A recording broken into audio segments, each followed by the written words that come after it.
All right, what's up, ladies and gentlemen? Happy Saturday. It's December 17, 2022, and we have another edition of the Pocket Change Market Report for the month of December. We are beyond the halfway point. Are things beginning to slow down? We're about to find out. And spoiler alert, no, not really. I had mentioned that we are getting close to that time of the month, December. That is, it's not like this every single month of the year, but the closer we get to Christmas, activity slows down a little bit, and we're just not seeing that right now. We're within earshot, just barely a week from Christmas, and people are still out there hitting the buy it now buttons. They're still bidding up on some uber popular coins, and there's a lot to get excited about as collectors are looking to add to their collections. So we are certainly going to take a look and see what eBay has to offer from just the last 24 hours. That's right, guys. 24 hours worth of auction activity is what we're looking at here. And again, this is your first time. I want to personally welcome you guys. Thank you again for tuning in to one of the most hotly anticipated, and dare I say it, I'm tooting my horn here, hotly anticipated market reports every single week. A lot of folks typically come here to see what sells, okay? And the best part is you don't have to grade any of these coins. I mean, why do that? Because it's going to cost a lot of money to grade a $20 error or a $50 error just so that the coin is still worth $20 and $50. Yeah, it doesn't make any sense. Companies like PCGS charge as high as $60, $65, for an error attribution. It just doesn't make sense sometimes. And all of the images that you're going to see today are all just the same stuff that you're going to see on the listings. You could certainly go on eBay yourself and take a look at some of the coins that did sell on this market report if you wanted a closer hand look at the seller and other things that they may have. So you could always do that, but I didn't change anything up other than cropping each image and putting them together so that way we have a little bit more efficient video for you. So that's it. Again, my name's Sean. Let's go ahead and jump right in to the coins that did sell for this week. Starting out with this little nugget right here. We have a 1962 Lincoln Memorial set with what is defined as a ragged clip. And boy, is it small. You'll look at this and this little part right here on the edge. And a lot of people, I'm sure, would look at that and say, yeah, that's nothing at all. It looks like damage. All right. And it does. Ragged clips do look damaged from any angle. If you know what you're looking at, however, things begin to get a little interesting. Now, even on these coins, you still have a little bit of a Blakesley effect here. So this flattened edge to the opposite side of the ragged clip will still show up. Here's a little bit of an edge view. Showing just they call it a ragged clip because it's the end of strip byproduct that gets punched out and subsequently struck. You could find these on conceivably any denomination. I actually found one of these in a wheat cent bag just the other day. And, it used to be these things weren't worth a whole lot, but that tune has certainly changed here in the last few years as folks are even looking for inexpensive errors to really fill in and make it interesting. This one, by the way, ended up selling for $15.60.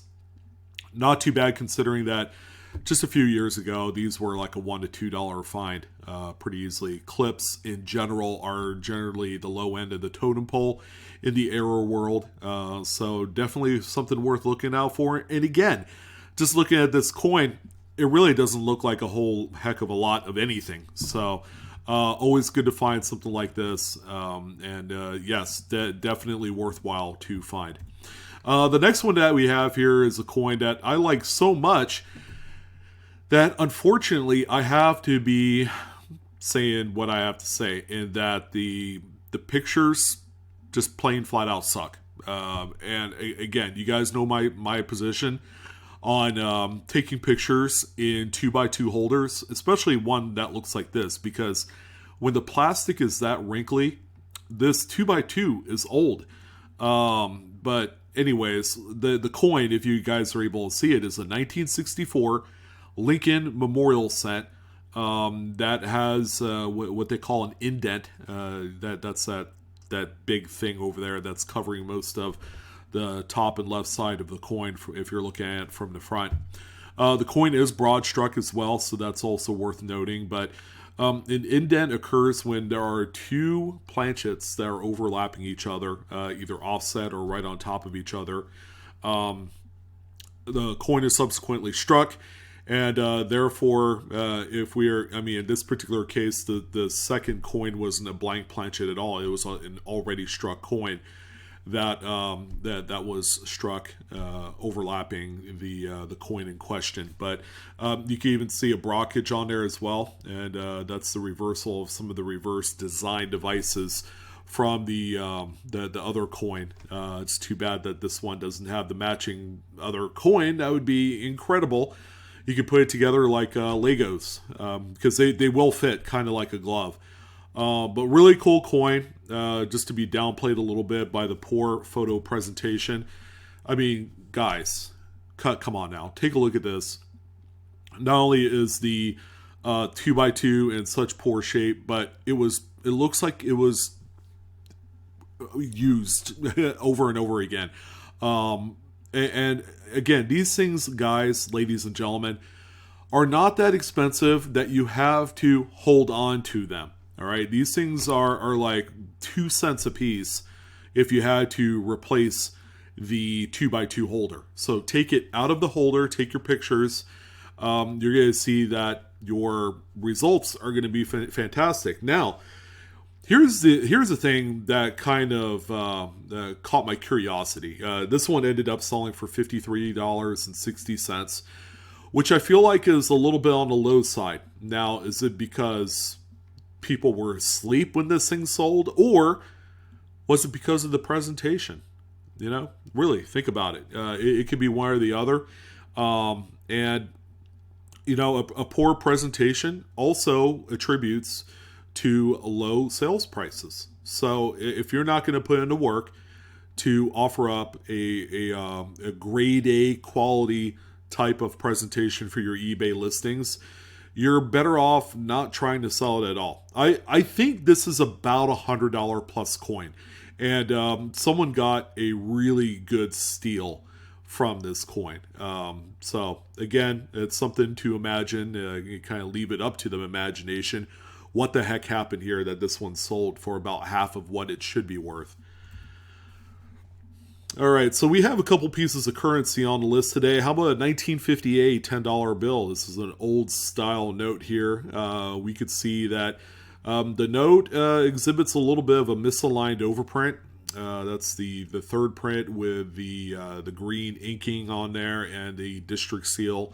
You can tell it's all shifted to the right a little bit, to the point where some of those are overlapping that initial second print, which is all of the black, and it also has Alexander Hamilton there on the portrait. Pretty neat note right here. Very nice quality too. I would say this is probably a very solid AU condition type note. This one ended up selling for $91.10. Beautiful looking note. Pretty nice there. Again, kind of like the ragged clips, the misaligned overprints are generally the low end of the totem pole in the paper money error world. So even look out for these on much newer notes as well. People are finding them on 1s, 2s, and 5s. So we are here at a 1984p Washington quarter. This is one coin that is struck off center, I would say by about 10%. Pretty nice, maybe a little bit tougher date to find. If you're looking to assemble a date set of these, there are people that collect these by date. So when a little bit tougher date comes around, someone will pay a little bit more to own this. This one ended up selling for $40. Kind of hard to tell if this quarter did in fact circulate a little bit. It certainly has quite a few marks on the obverse there. Not exactly the cleanest coin on the face of the earth. I'm sure you could hang around and wait for maybe a few weeks or a month for the next example to pop up. online for sale. And but this one right here, pretty nice coin. And yeah, even when it's off center by just this a little amount, they are actually pretty close to the size of a regular quarter. So someone had said, well, you can't really find these in a quarter roll. Well, sure you can. You can. I've personally found a number of these over the years. So it's only when they get too ridiculously off center, like anything like 30% and up, and you're kind of encountering a coin at this point that is more oval in shape, then yeah, it's going to stick out like a sore thumb, especially in those paper rolls. Let's see, the next one that we have here is an undated Lincoln Memorial set. Now, take note that this is a earlier dated pre-1982 copper. So this is not a newer copper-coated zinc composition, older one. It doesn't have a date. That's my only... Well, I have two knocks. The big obnoxious carbon spot on the obverse of the coin. Some people would see that as a negative, you know, and who wouldn't, right? It's kind of out there for you, but pretty tough one right here, with or without a date. This one ended up selling for $24.50. You know, pretty neat piece, but I know there's a lot of people that want a full date on these, you know, for their sets. And this one right here is pretty crazy. I ended up, you know, I thought about maybe not adding this one at all to the list, but you know, I always tell you guys to look out for the nice kind of like bigger, bulky lots. For the mere prospect that you could buy a lot like this, take the individual coins and then relist them on eBay. The idea is you want to try and at least double your money, if not more. Now, the more pieces that exist within a collection or a bulk lot, okay, the better your chances are of enhancing that profit margin by maybe even 3x or 4x. Because this is the only picture that was added to this listing. You guys see what the problem is? Yeah, all the coins, a lot of them are overlapping each other. You don't know. It's kind of like a blind grab bag of sorts. You don't know what you're getting here. The seller never took the extra time to list out the individual dates and what they see on the 2x2 holders. This is where you're going to have to take the leap of faith. Now, you know, when you look at this and it says 2013D RPM on this Lincoln set, well, that's kind of a red flag considering that repunch mint marks went away after 1989 because they were not independently punched into the working dies anymore at that point. They were added to the master dies, or the master hub, rather. So I would certainly double check everything that you see here, cross-reference it on websites like coppercoins.com, you know, the Dr. Wiles website, Wexler's website, and a few others. I just have a lot of doubts here. By the way, this lot ended up selling for $87. There were quite a few people that did bid on it. I think it was like maybe 11 or so, maybe a little bit more than that. Yeah, I mean, if you don't know what you're looking at, you could get burned. And this is not something that you can necessarily return very easily. You know, I know eBay likes to side with the buyers, but this one right here is a tough sell. And, you know, there's a lot of misdiagnosed type of variety nomenclature on here that I would certainly question. The next one that we have here, this is a really pretty looking coin. 1995 Lincoln Memorial cent. This, of course, is the big find of the year. Well, excluding the Denver Mint type of this variety. This is a doubled die obverse FS101 in the Cherry Picker's Guide. Beautiful, beautiful example here showing just in crazy doubling on the words liberty and the motto "In God We Trust." Always be on the lookout for these. This has been around for ages and also made some news, you know, back in the day. $51.49 for this gem right here.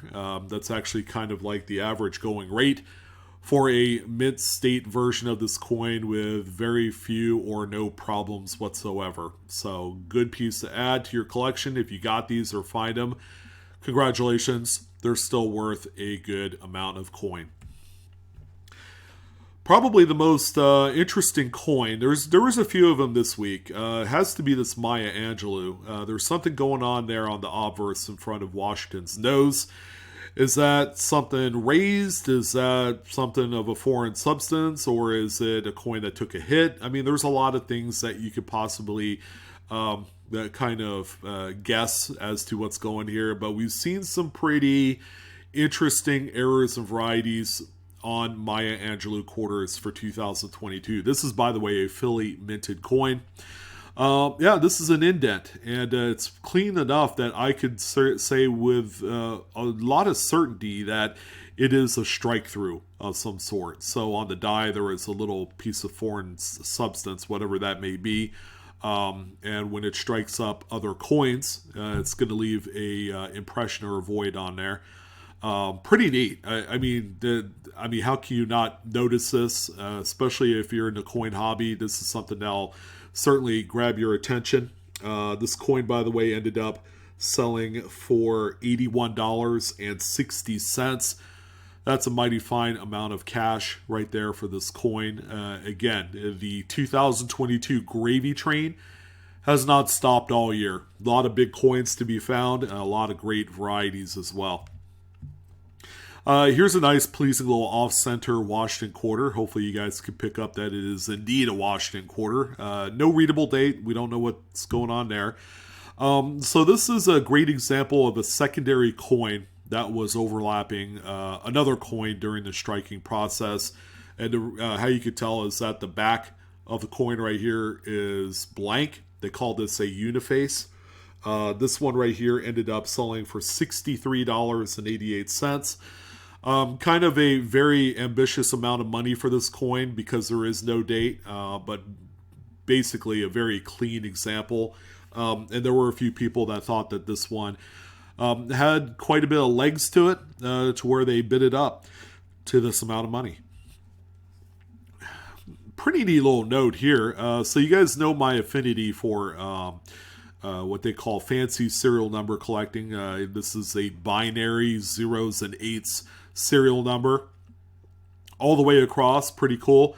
Traditionally a great find. You can turn just about any $1 bill into many multiples of that. For instance, this note right here sold for $33. Oh man, that's pretty good. Kind of wish it sold for $88. That would just be a little bit too special. But in any event, be on the lookout for any sort of fancy serial numbers like these. They are certainly worth many times more than face value. But make sure you try and look for these on like 1s and 2s and 5s. Your profit potential is going to go through the roof on those much smaller denominations. This is a legit 1955 double-to-die obverse. I mean, this coin needs virtually no introduction. Great coin.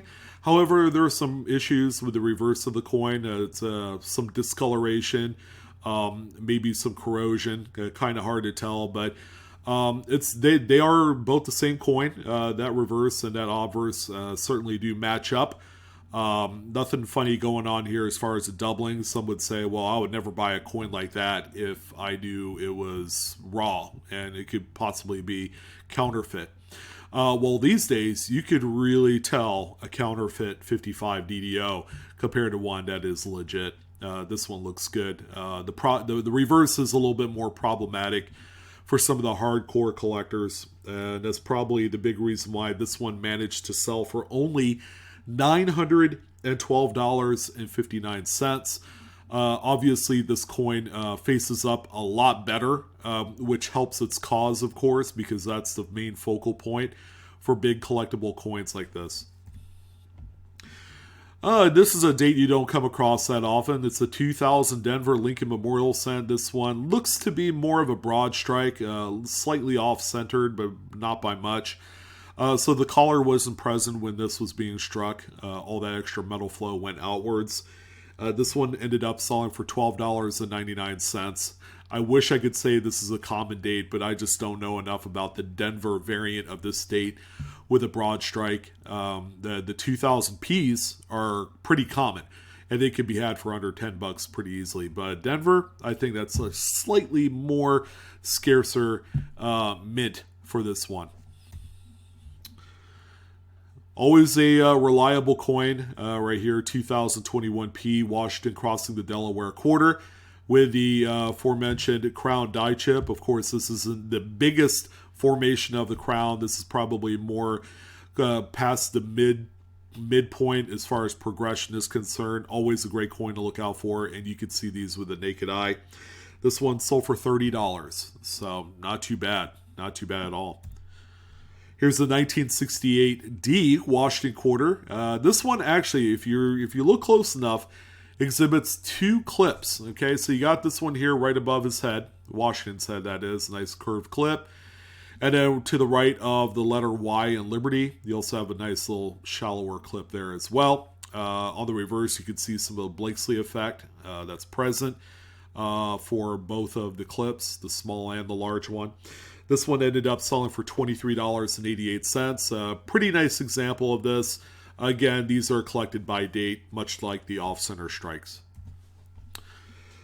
The big coin, I would say, for the week has to be this 1983D Lincoln Memorial Cent. This is a coin that, for the very first time on Blue Ridge Silverhound's Pocket Change Market Report, I've been able to cover raw. And it's this one here. This is the FS101 doubled the die obverse. This is also called the doubled ear, kind of like the 1984 doubled ear, but this one is pretty crazy. So the doubling is actually going to form a spike under his ear.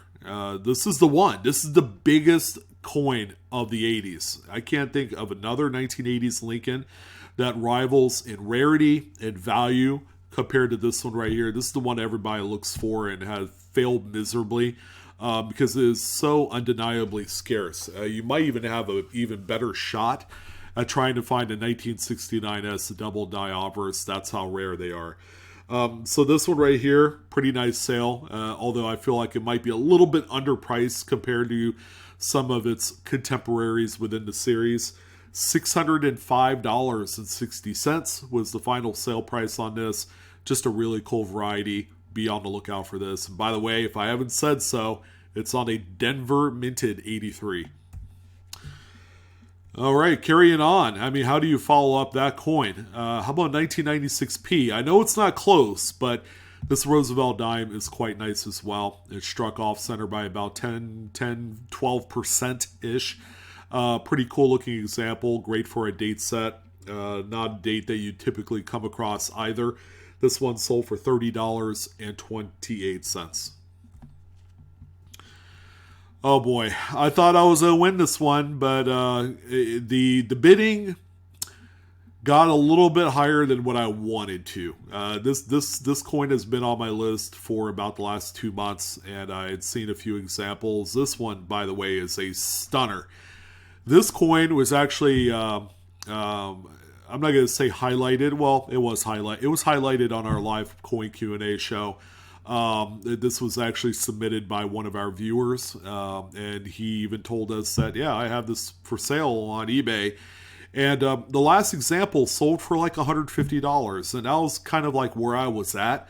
And this is kind of like one of those cases where, you know, the market noise of where it's been the last month or two sometimes doesn't matter because, again, grade plays a role in how these things perform. This one, in case you haven't figured it out, has a bisecting die crack on the reverse here. Just really cool. I mean, this thing looks like it came out of a roll. That's how fresh it looks. So where did this one end up at? Well above my personal budget at $344.48 with 12 bids. That is a fantastic sale. That's the chef's kiss of the week. Congratulations to the seller and congratulations to the new owner. This is such a beautiful piece.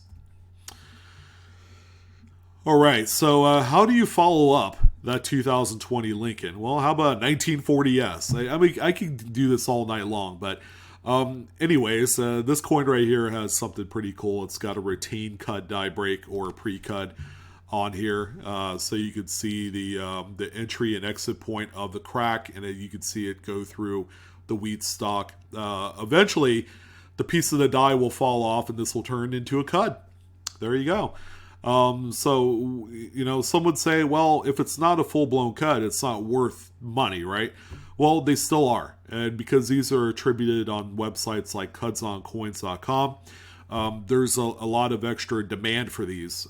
People like to collect these by progression from when they were just a regular coin to the pre-cud and then the full-blown cud and have a full set of them.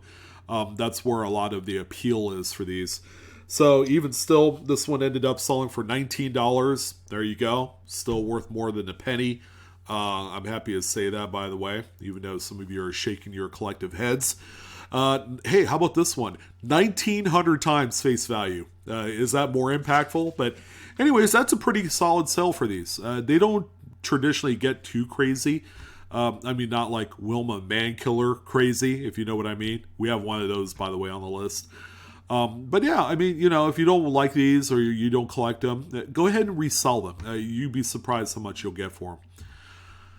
All right, so this is just a random sale. I thought I would throw a little bit of attention to it. $100 Star Note. It's a 2009 series. I did a little checkup on mycurrencycollection.com. Find out that this is part of a large print run of 3.2 million. So in my personal view, this is a spender. And I'm sure a lot of you probably thought that as well. Well, this one right here ended up selling for $203.49 with 48 bits. So I don't know what the deal is with this.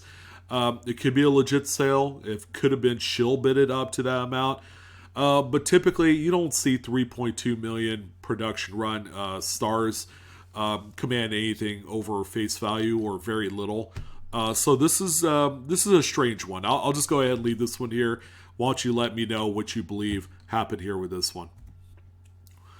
Oh, pretty cool one here. 1989p Jefferson nickel. It's off-center by about 65%. I would say this is a very attractive looking off-center type. And this one sold for $50 with 10 bids. So that's a really good amount of money. That's about what you would expect for a much tougher date, and it's quite attractive. So here's our other Washington quarter. This one's off-center by about 20%. This time a 1986p. Now, this is a much tougher date. We don't see too many 1986s. I think the last one I covered ended up selling for over $100. So this one was actually about as close as you could ask. This one sold for $94.75 with 24 bids. Great example here, and probably a staple in any date set of these errors. Well, Maya Angelou makes a return, and this time we're going to revisit the double to die reverse VDDR number 1. The first and most impactful double die that had been found on this particular coin to date, and most readily available. These are actually quite common. With very little searching, you can find one that has the doubled earring just to the outside there. This one, example, sold for $14.98. That seems to be the going rate for these. They used to be at one point $30, but based off of the how common and the pull rates of these in bank boxes, that they have since drifted downwards. It's the only one out of like the 4 or 5 known doubled die reverses for the Maya Angelou's that has seen a precipitous price drop because supply is so much higher than demand right now. All right, this one's neat. Okay, check out your proof sets. I think I got that right. Okay, but this is a 2002 proof set. It's just a copper nickel clad, so really nothing too fancy. It's the least expensive set for the year. However, the Mississippi State Quarter has some really nice clashed dies. Take a look at the obverse here. You see all the little spikes and whatnot coming off of Washington's face, not to mention all the clashing on his cheek and the neck area. And then, there's a little bit on the reverse as well under Magnolia and State, and then inside the leaf area where the fields kind of snake through there. This is a spectacular, very strong clashed ice. And again, This is where actually, as boring as it sounds, because nobody really likes proof sets, especially these types, this is where it could turn into a big windfall, and it did for this particular seller. This one ended up selling for $117.50 with 3 total bids. Now, there were a few of these that did go on sale. Same cut on a 1979 Jefferson nickel. The other one was in much nicer shape. The thing was probably mid-state, I would say. I'll let you know how much that one sold for. But yeah, this one has a pretty nice sized cut. Piece of the die had fallen off there. $44.59 with 8 bids. The more mintier version sold for $120. So you can see that grade really does play a factor even in the value of from errors and varieties. We're going to finish it off on a couple neat ones here. How about 1864 white Indian head cent? Now I say white because these are the copper nickel compositions, and they are thicker than a standard Indian head cent. So you can see this one's off center by about 10%. Great looking coin, still got loads of detail. I would probably say it's more of a VG dated graded coin, I guess, because you don't have any letters and Liberty outstanding there on that headdress. So this one sold for $215.45. Yeah, it's worth it. These again are collected by date. And the people that do collect some of the earlier type pieces with this kind of error, that's where things kind of get bonkers. And yeah, this thing could have sold for a lot more if it was in a graded holder. Maybe it was listed on Great Collections or Heritage Auctions. It probably would have hit probably $400. That's kind of the difference maker here. But good looking coin. Look out for these if a dealer is selling them for cheaper than market. That's where it's going to be a good pickup.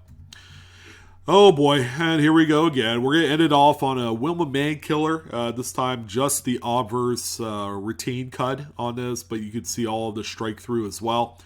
Various examples where there's a lot of weakness in the design, both on the obverse and reverse of the coin. This is the more entry level version, least expensive type to look for. $165.60. So yeah, the price is kind of fluttering around $150 to $300. I stand firm in saying that these will drop more as we cross into the new year, as people kind of hone in on newer coins for that particular date. But still very nice, very impactful, very expensive coin. If you guys are looking for this, they are still out there. So that's going to go ahead and wrap it up for your Saturday edition of the PCMR. I'm your host, Sean, with Blue Ridge Silverhound. I wish you guys nothing but the best of luck in all of your hunting endeavors. Happy holidays. Merry Christmas to you guys as well, to you and yours. That's how they say it, right? But yeah, that's it. Don't forget to like, share, subscribe, hit the good old bell for instant notifications. If you check me out on TikTok, make sure you hit follow as well if you want the shorter videos. I'm there quite frequently these days.